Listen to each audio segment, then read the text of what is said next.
women running stuff. Yeah. That's what I was thinking. Oh. I think we need to give that a shot. But America, for some reason, can't seem to elect a woman. Yeah. Because we had someone that was running last year who is a woman. Yeah. And she's married to this guy.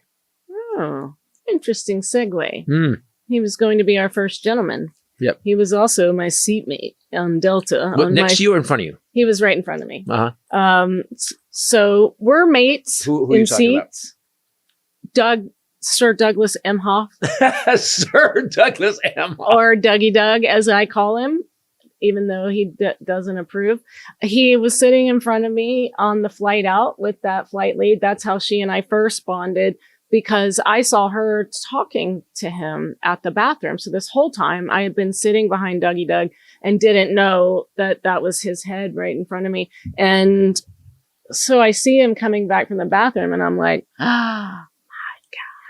So I'm like, no way. Is he on a commercial flight? Like, I just assume that they both have so many crazy people and death threats and stuff. Why put him out like that? So I go up and I ask the flight lead, I go, was that Doug Emhoff? She goes, yes. And so I guess I found out on the flight home that he flies that leg every week. And with her, she has him most of the time. And that, so I'm sure that flight I was on was extremely safe. And there was like 4 or 5 air marshals around you. She said that, because she lives here, that all of the senators, she said when, Kamala was a senator, she also flew out and back every week. When they're in session, she says, we always have them, on Fridays coming home, on Monday morning going back or whatever. And she said that they always have tons of security on the plane when they're flying. So I just waited. First, I creepily took pictures of the back of his head and put it on Instagram. They were creepy. And yeah, it was awesome. I would definitely say creepy. Super awesome. And so then we get up to leave. And I'm just waiting. And he kind of turns to look at me because we're going out that way. And I say, I just wanted to tell you. And he instantly smiles and goes, yeah. And I said, I am sad every day that the two of you are not in that house. You said you would follow her. By the way, guys, years ago when she was working in California, when Kamala was working, Ray said, I would volunteer for her. I would follow her anywhere. She was so good. And I said, I would just follow her because you and whomever was on Fetus probably said to do what? And I was like, I don't know. Whatever she needs, I would just follow her. Where do you want to go? In and out? I'm in, whatever. So he said, oh, I really appreciate that. What's your name? I said, oh, my name's Rachel. And I said, just so you know, my husband and I both, we did what we could. We tried our damnedest. Yes, we did. Fought for her on stage. We fought for her on our podcast every week. I said, and then we have to tell Nathan, because then I took a right turn and he said, oh, I really appreciate that. And he's just such a nice man, so kind. And the flight lady, he's exactly who he comes across as, right? She said, I'm with him every week, twice. And she said, he is a genuine, kind, loving man. She said, I don't know if you know this, but he's done a lot of work in advocating for women's rights. He's so kind to all the flight attendants. And anyway, she said he's really who he appears to be. You get why she picked him. Yeah. Why she married him. And she said Kamala was too. And so I take this hard right turn and I say, we even had the ETA on the podcast. And I said, so I got to be honest. I'm not so sure you guys weren't supposed to be in the White House. And he just looks at me for a second. And I said, do you know ETA? And he goes, who? Like kind of confused. And I said, oh, the Election Truth Alliance. And I said, what they've been doing is going around the country, totally holding up traffic on the plane at this point, people wanting to leave. They've been going around the country and they have found voting anomalies. Everywhere, yeah. All over, and they're filing lawsuits. And his reaction was so fast. He goes, oh, yes, I do know who they are. Yeah. And he starts like getting a thing. Like he's Hall's ass, right? He takes off. It was something changed. Right. But he confirmed he knew who they were. But then something changed, and what's the vibe of that? Because do you think he thought it was crackpot stuff? Because Nathan's not a crackpot. I wasn't. So at first I was kind of confused because then we get off the plane. So then I follow him as I would have her, and creepily take photos of the back of him walking away. Again, hanging back. I just thought, and put that on Instagram. You got security and stuff, and you're like click, click, click, click. Oh yeah, they watched me. I'm sure. You're in a file now. Yeah, and so I was kind of like, oh well, it's got kind of weird. So as I've thought about it, I've thought they have to be so careful because everybody's looking for their gotcha moment. Yeah. On social media and tricking people into stuff, and and I think at first maybe he was like, oh shit, like somebody's just bombed me on the plane and is trying to film me saying some, whatever. Because even the right is right now, they're so underwater, the right is looking for anything. Mm-hmm. So he's probably extra guarded. You're right. And he's probably right in being guarded. Yeah. But I don't know what changed, or if he just realized that that's not who I am. I walked off by myself. I got my dog in his bow tie and plaid shirt out of the seat and carried him out. And we go to baggage claim. And of course, like TMZ and everybody's waiting for him and videoing him. And once he's done doing that, he like comes right up to where I am at baggage claim. And I have very good peripheral vision, as you know, and I can see him like kind of trying to start conversation again. And so I just wait and I wait because, Dougie Doug denied me before. And so and you don't like that. I just kind of slowly turned towards him and he smiled and he goes, "Hey, Rachel." And I said, "Hey, Dougie." And he said, I just wanted to tell you, it was really nice to meet you. And I really appreciate what you said. And I was like, "Oh, it was so nice to meet you. It was so cool. Thank you, Not about the ETA. He didn't say. And I said, holding out hope that maybe you guys take another shot. And he goes, "Well," and he just smiles like that. And he just says, "Have a great week," or whatever.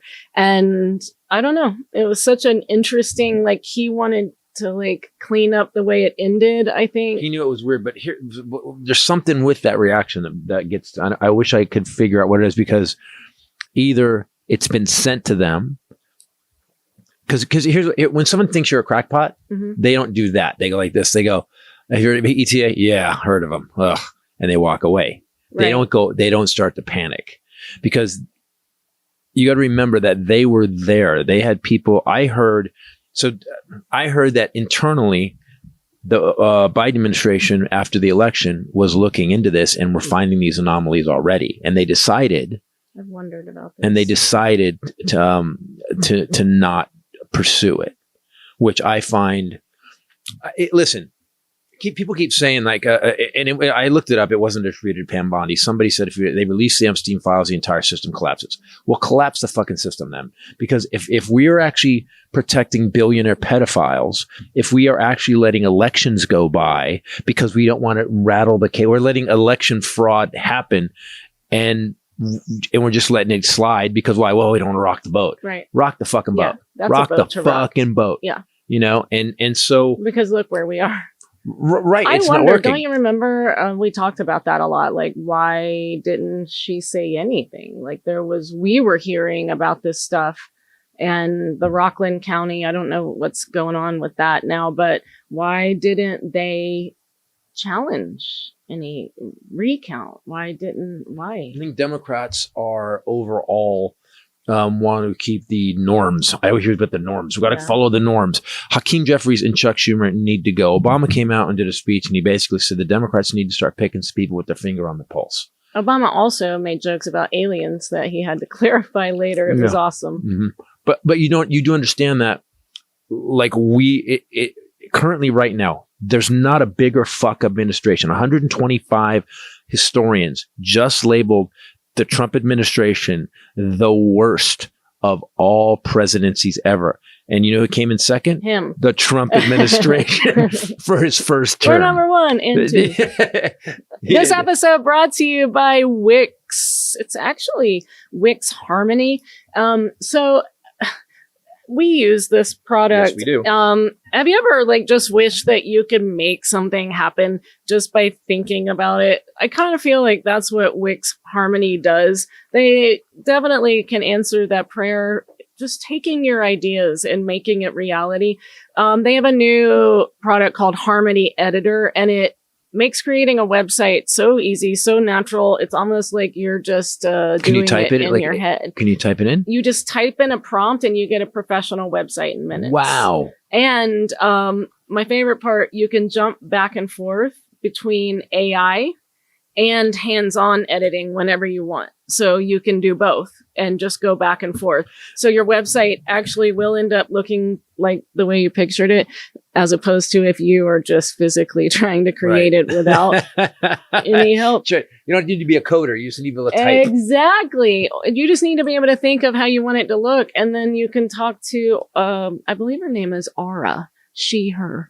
Let me repeat. You choose how you build. So you get that speed that AI gives you, but you get to stay in control of every little detail. And you do. Sorry, her name is Aria.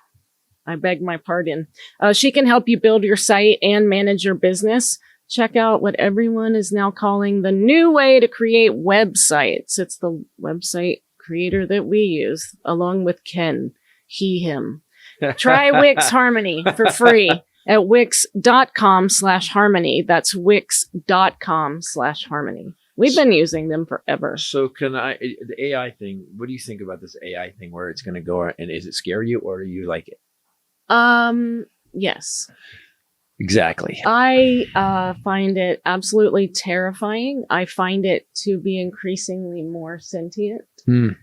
Insightful. And I kind of love it.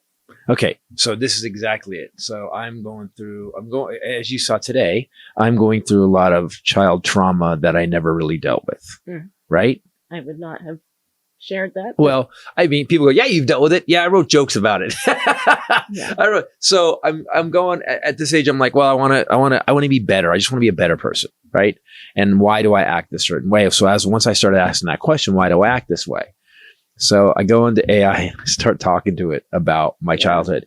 Holy God. It's crazy. Holy God. If you guys have not used ChatGPT to do some therapy work, it is... it doesn't replace a human therapist because it doesn't have the empathy, but it does know everything about therapy. It'll get you in an area. And like I told you, you're telling it what happened. Right. You have to be, if you want the real answer, you have to be dead honest. But nobody is going to be. I am. But you see it the way you see it. And that's what I'm saying to you. We all have biases that we can't see. Right. So even in trying to, I'm just saying, don't rely on it for that, but it's going to blow your mind.